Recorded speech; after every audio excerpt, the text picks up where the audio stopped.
এতিয়া বিশ্ব পৰিৱেশ দিৱসৰ লগত সংগতি ৰাখি আমি বিভিন্ন কাৰ্যসূচী আমি গ্ৰহণ কৰি আহিছোঁ। কিহৰ কাৰণে আমি অৰ্গেনাইজ কৰোঁ এই কাৰ্যসূচীসমূহ?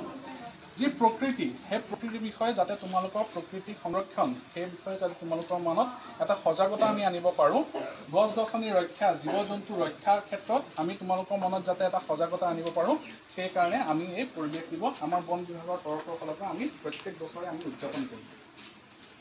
আজি এই পৰিৱেশ দিৱসৰ লগত সংগতি ৰাখি আমি কিছুমান তোমালোকৰ কাৰ্যসূচী গ্ৰহণ কৰিছোঁ। এতিয়া প্ৰথম কাৰ্যসূচী হিচাপে কি আছে? এটা যোগ শিবিৰ। এই যোগ শিবিৰটো আমি কি বুলি কোৱা হৈছে? এবাৰ চৰকাৰে কৈছে, চৰকাৰে আমাক নিৰ্দেশ দিছে যে বনৰ লগত সংগতি ৰাখি পেলাই আমি যোগা শিবিৰ আমি পাতিব লাগে। এইটো কিহৰ কাৰণে পাতিব লাগে? যোগা মানে কি বাৰু? যোগ মানে কি? যোগ শব্দটোৱে কি বুজায়? যোগ মানে এটা তোমালোকে অংকত পোৱা যোগ বিয়োগ, হয়নে? যোগ মানে কি? যোগ মানে জোৰ দিয়া। যোগ মানে হৈছে ইউনিয়ন। যোগ মানে হৈছে এক হোৱা।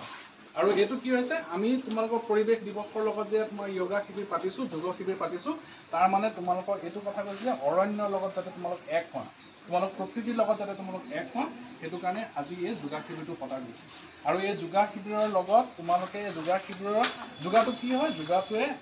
যোগাটোৱে মানুহৰ এইটো এটা প্ৰাকৃতিক এটা কলা বুলি ক'ব পাৰি, হয়নে? এইটো প্ৰাকৃতিক এটা কলা। এইটো কি কৈছে? এইবাৰ যোনটো যোগা দিৱসৰ যোনটো থিম, যোগা দিৱস কেতিয়া হয়? ডেটটো কি হয় যোগা দিৱসৰ? 21 জুন, হয়নে? 21 জুনৰ যোনটো তোমালোকৰ যোগা দিৱস আছে, এইবাৰ তাৰ বিষয়বস্তু, তাৰ যি মূল মন্ত্ৰ, সেইটো কি লৈছে? Yoga for one earth one health. তাৰমানে এখন পৃথিৱী আৰু সেই পৃথিৱীৰ সকলোৱে সুস্বাস্থ্য আৰু সেই পৃথিৱীৰ লগত প্ৰকৃতিৰ সুস্বাস্থ্য, এই সকলো মিলাই পেলাই এইবাৰ যোগা দিৱসৰ বিষয়বস্তুটো নিৰ্ধাৰণ কৰা হৈছে। তো সেইটো কাৰণে সেইটোৰ লগতে সংগতি ৰাখি পেলাই আমি এই বিশ্ব পৰিৱেশ দিৱসৰ লগত আমি এটা যোগ শিবিৰ, অৰণ্য যোগ শিবিৰ বুলি কৈছে বা হৰিত যোগ শিবিৰ, এই যোগ শিবিৰটোৰ লগত আমাৰ কি হৈছে? লগতে আমি এটা বৃক্ষৰোপণ আমি কাৰ্যসূচী এটা গ্ৰহণ কৰিছোঁ। যোগৰ লগতে আমি এক হৈ পেলাই আমি প্ৰকৃতিও আমি সংৰক্ষণৰ এটা হেৰি লৈছোঁ।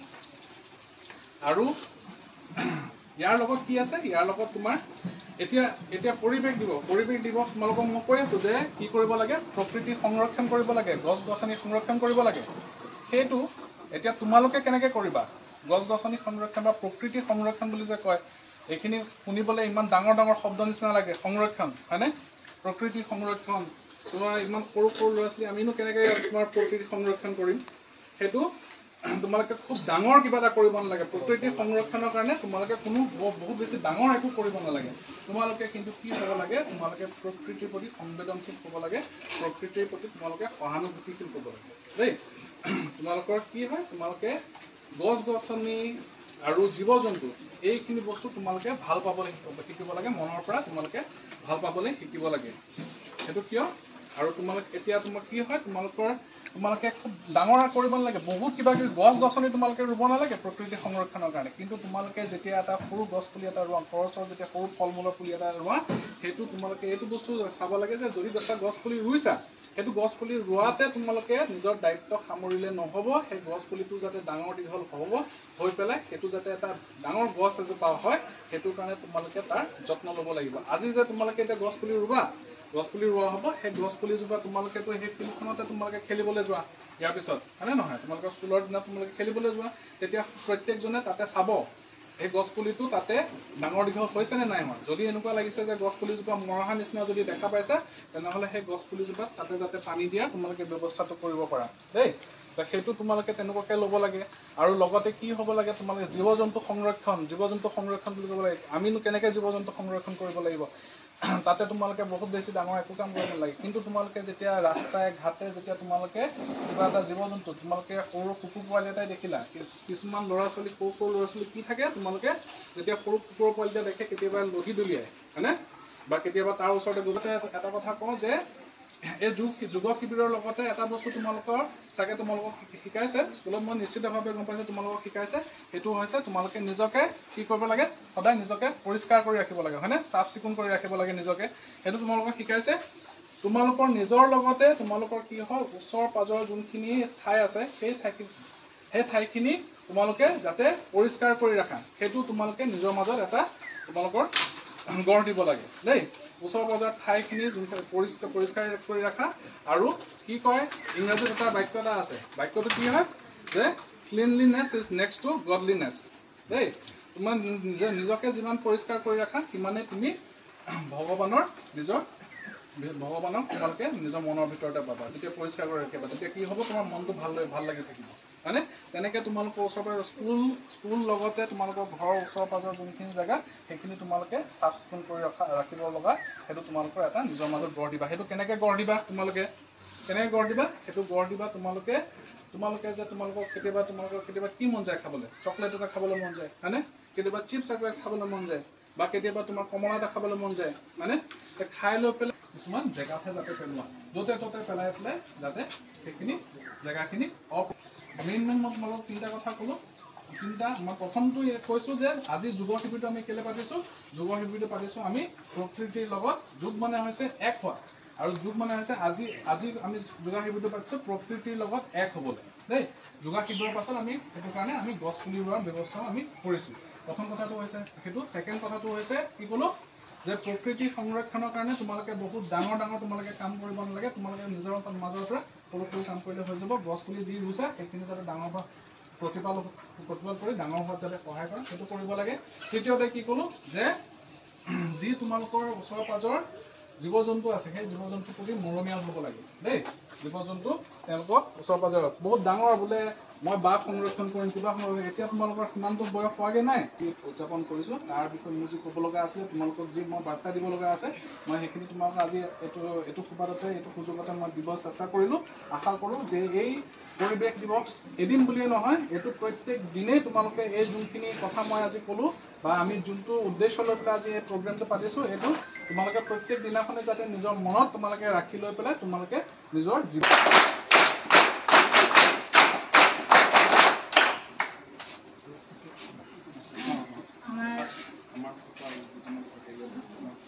আজি আমাৰ বন বিষয়া ডাঙৰ দিবলৈ অশেষ ধন্যবাদ জ্ঞাপন কৰিছোঁ ইমান সুন্দৰ কথা কৈ আমাৰ ছাত্ৰ ছাত্ৰীসকল যথেষ্ট উপকৃত হ'ব বুলি ভাবিছোঁ তেওঁলোকে যদিও কিছুমান জনা নাছিলে আজি জানিছে তেওঁলোকে আজিৰ পৰা সচেতন হ'ব বুলি মই আশা ৰাখি তেখেতক পুনৰবাৰ ধন্যবাদ জ্ঞাপন কৰিছোঁ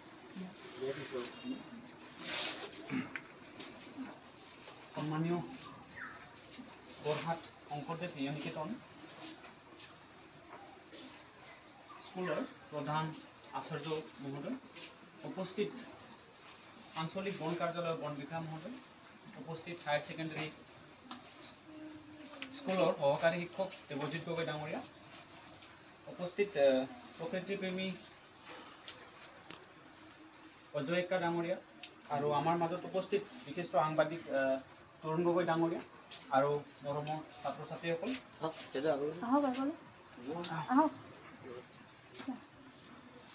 পোনপ্ৰথমে গোটেইকেইজনক মই বহুত ধন্যবাদ জ্ঞাপন কৰিব খুজিছোঁ আপোনালোকে বহুখিনি সহযোগিতা আগবঢ়োৱাৰ কাৰণে আৰু আমি আমাৰ বন বিভাগৰ তৰফৰ পৰা তথা আঞ্চলিক বন কাৰ্যালয়ৰ তৰফৰ পৰা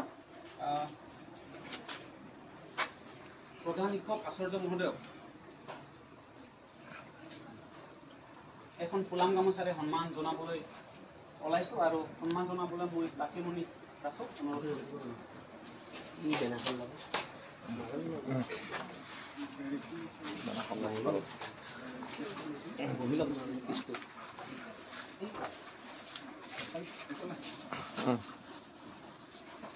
Kali Bogado Pro.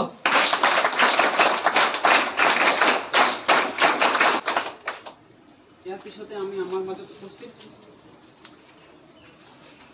যোগা শিক্ষক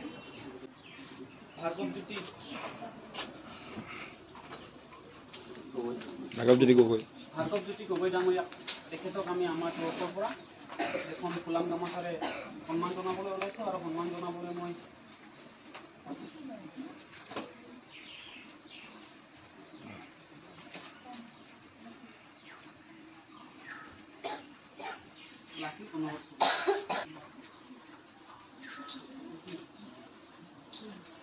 Sonically Bogado Pro.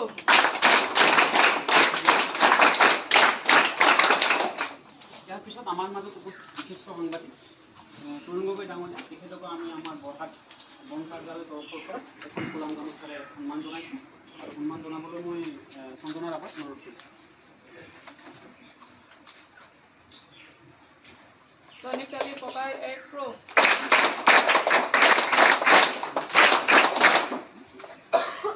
ইয়াৰ পিছত আমাৰ মাজত উপস্থিত বৰহাট হাই ছেকেণ্ডাৰী দেৱজিৎ গগৈ ডাঙৰীয়া তেখেতক আমি এখন ফুলাম গামোচাৰে সন্মান জনাবলৈ লৈছোঁ আৰু সন্মান জনাব লাকিমণি দাস তেখেতকো আমি আমাৰ বৰহাট আঞ্চলিক বন কাৰ্যালয়ৰ তৰফৰ পৰা এখন ফুলাম গামোচাৰে সন্মান জনাবলৈ বিচাৰিছোঁ। তেওঁক সন্মান জনাব চন্দনা ৰাভা। চনিকালি প্ৰকাৰ 1 প্ৰ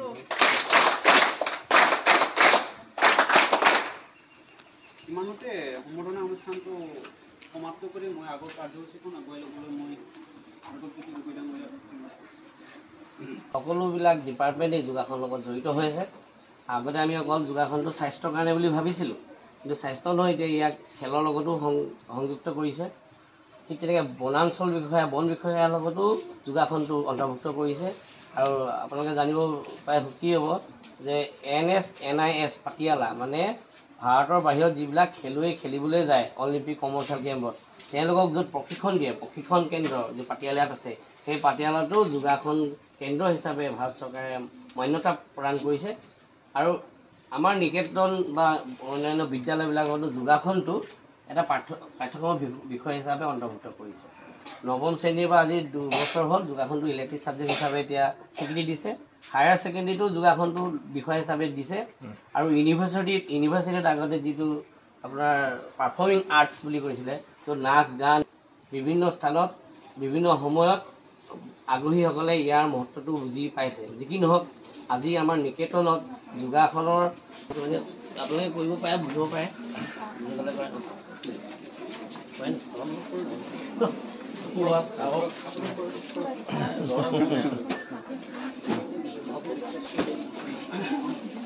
কাৰণ মই এইটো ফোন কৰা জ্ঞান মুদ্ৰা আমি এনেকে লওঁ নহয় জানো? এই বুঢ়া আঙুলি আৰু তৰ্জনী আঙুলি পাপকেইটা এনেকে লগাব লাগে। 3টা আঙুলি বেগ খাই লৈ জপাই লওঁ, এনেকে কৰা সকলোৱে। আৰু আঁঠুৰ ওপৰত দিয়া, চকু জপাই লোৱা। শ্বাস প্ৰশ্বাস দীঘলকে ল'ম, দীঘলকে লোৱা, দীঘলকে এৰা। যিবিলাক প্ৰাণীয়ে খুব সোনকালে খৰকৈ শ্বাস প্ৰশ্বাস লয় তেওঁলোকৰ আয়ুসটো চুটি, যেনে কুকুৰ, শহাপহু। আৰু যিবিলাক প্ৰাণীয়ে বহুত দীঘলকে উশাহ লয় তেওঁলোকৰ আয়ুস বহুত দীঘল, যেনেকৈ কাছ, হয় নাই? তো আমিও দীঘলকে উশাহ ল'বলৈ চেষ্টা কৰিব লাগে আৰু খুব কম ল'ব লাগে, আমাৰ আয়ুসটো দীঘল। 3বাৰ উশাহ ল'বা, ৰখাই থোৱা, এৰি নিদিবা, এই দিয়া ত্যাগ কৰা। আকৌ ল'ব নালাগে, ৰখি থাকা। ৰখাই দিয়াটো মুণ্ডক বুলি কয়, বন্ধ কৰিব লাগে, মন বন্ধ কৰিব। আকৌ এবাৰ লোৱা, এক্সেল, এৰি দিয়া। এইবাৰ ইনহেল কৰি আমি ব্ৰহ্মনাথ দিম, লগতে আমি যোগ মন্ত্ৰ গাম। ইনহেল, যোগ মন্ত্ৰ মই এবাৰ গাম, তোমালোকে লগতে গাই যাবা। যোগেন চিত্তস্য পদেন বাচা